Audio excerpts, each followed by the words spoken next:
Now I'm going to do the head of table thumb spinach push. If it's a PL, the contact point is going to be the tip of my thumb of my contact hand, which is my right hand. The segmental contact point is going to be the inferior lateral aspect of the spinous process.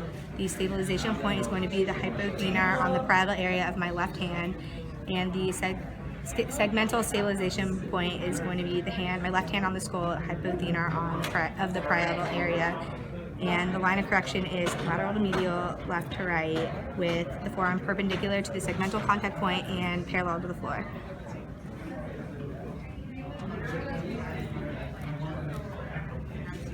I'm going to do an ipsilateral prone index pillar push, and it's an RP, so my contact point is going to be the lateral aspect of the index finger of my right or superior hand.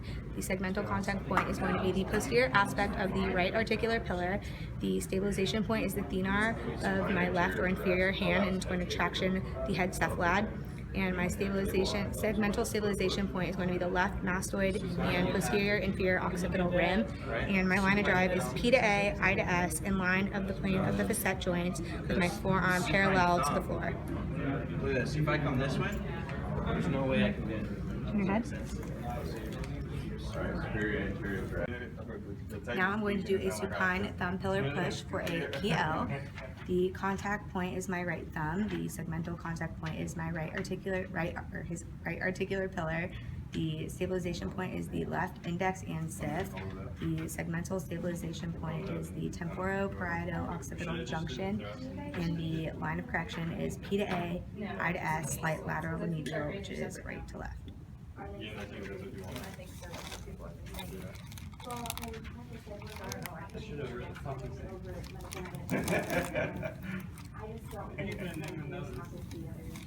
Now I'm going to do a seated occiput lift, and it's going to be an RP. My contact point is going to be the hypothenar of my right hand. The segmental contact point is going to be my right mastoid process in the inferior occiput.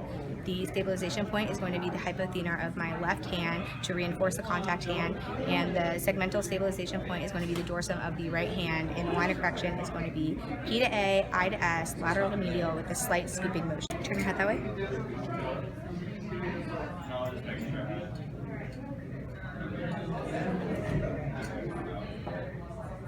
Now we're going to do the supine anterior thoracic contralateral, and the listing is an AI. My contact point is going to be the hypothenar and thenar and the distal phalangeal joint of the second to fifth fingers of the inferior hand, and it needs to be flat. The segmental contact point is going to be the posterior inferior aspect of the right and left TVPs of the vertebral segment below the vertebra in question.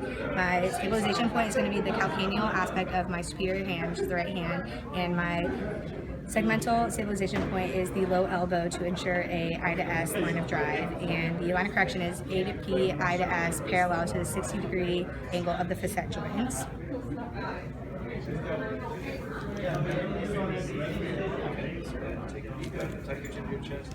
Tuck your elbows. Thank you. Tuck your chin to your chest.